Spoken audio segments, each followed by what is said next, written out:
Welcome to E3 Rehab. I'm Dr. Mark Sertica, physical therapist.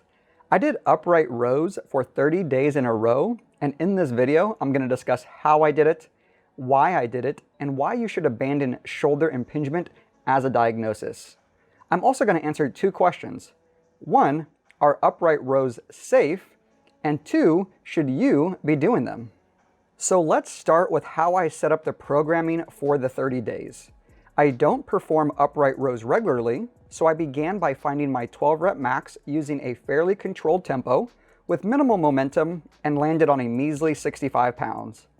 I then did 3 sets of that every single day, keeping the weight the same, but trying to progress by using a narrower grip, a higher pull, and even a more controlled tempo. Some days were easier and some days were harder. I would generally tack them on at the end of my workouts or perform them completely cold without a warm-up on the days that I didn't work out. So why did I perform 30 days of upright rows? Was it to convince you to do the same?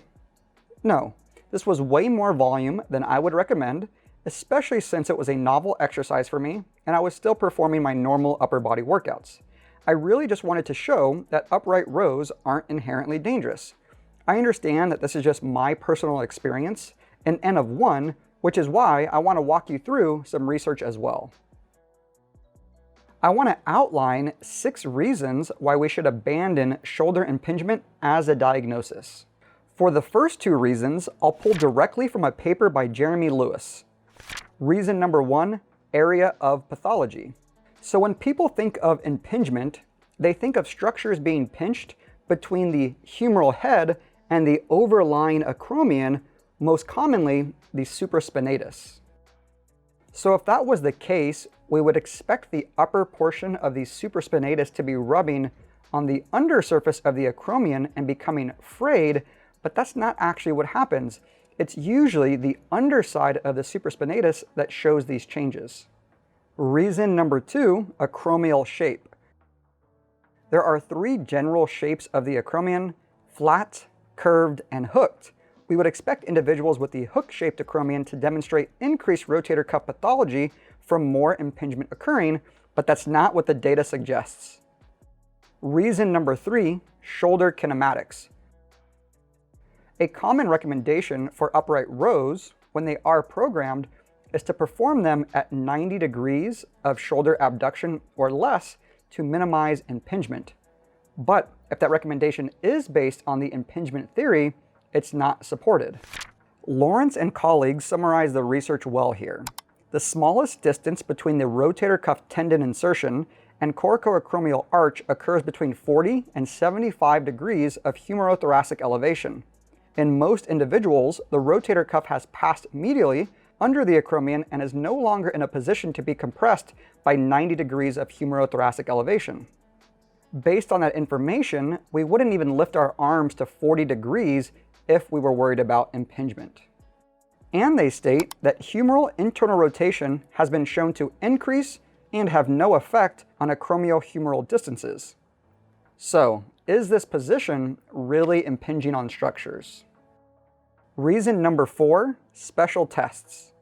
One argument against upright rows is that the position looks similar to a common orthopedic test that physical therapists and doctors use called the Hawkins-Kennedy test. However, there's been a big pushback against this test and others over the past decade because of their poor diagnostic value. A recent paper even suggests putting these tests out to pasture, or getting rid of them. This test tells us that your shoulder hurts in this position, but not why it hurts or the exact structure affected, and it doesn't indicate impingement. Reason number 5, surgery. So if we are to assume that the acromion is impinging on the underlying structures, then shaving it down, increasing the subacromial space, and decreasing the likelihood for impingement should reduce pain and improve function. However, a recent systematic review with meta-analysis concluded that subacromial decompression surgery provided no important benefit compared with placebo surgery or exercise therapy and is probably associated with a risk of serious harms. Reason number 6, negative connotations. Oftentimes, individuals will get x-rays and be told that their shoulder pain is due to this bony issue, and then think that the only solution is surgery despite the evidence just presented. Hopefully this information convinces you to abandon the diagnosis of shoulder impingement, or at least consider it. You might be wondering then why this diagnosis is still so prevalent if I'm presenting this argument against it. And honestly, it's just become so indoctrinated over the past 40 years in schools, in clinics, and on social media that it's difficult to change people's perceptions without getting some pushback, especially when extremely influential YouTubers are pushing this idea. And I do want to point out that maybe your shoulder pain responded really well to exercises or interventions that were designed specifically to treat shoulder impingement. And that's great. I'm glad you got better. But that doesn't necessarily mean that it had anything to do with actually changing shoulder impingement. Upright rows are safe. If you have symptoms associated with upright rows, it's better to think about that as an overload issue rather than an impingement issue.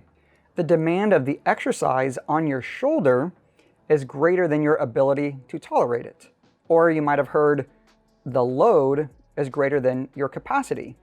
And this can happen with any exercise, squatting, push-ups, even walking. But we don't label those exercises as bad.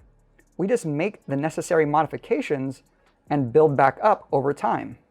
And there's not a single paper that demonstrates that upright rows are harmful or risky. So we need to stop fear-mongering people like I often see in YouTube comments, such as, if you don't have pain now, you will in the future, or that's a great way to shred your rotator cuff. There's nothing that actually supports these ideas. We need to think about these issues a little bit more critically, and I'm presenting this information because I want you to feel less fragile. Should you do upright rows? It depends. As soon as I finish my 30 days, I completely stop doing all upright rows.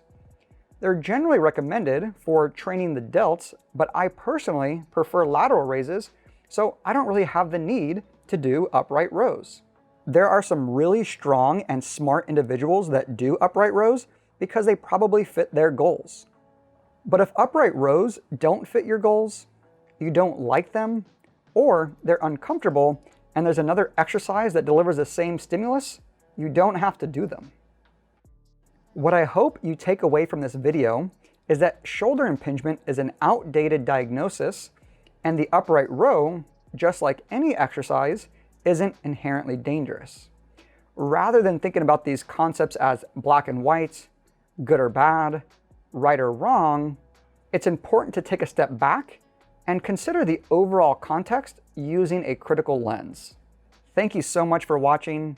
If you're interested in the research, I'll link the articles in the description below. And we also have 2 podcast episodes with Adam Meekins and Lori Mishner talking about the topic, which I'll also link in the description. And if you liked the video, help us out with this YouTube algorithm, tap that like button, subscribe, and leave some comments below. Peace.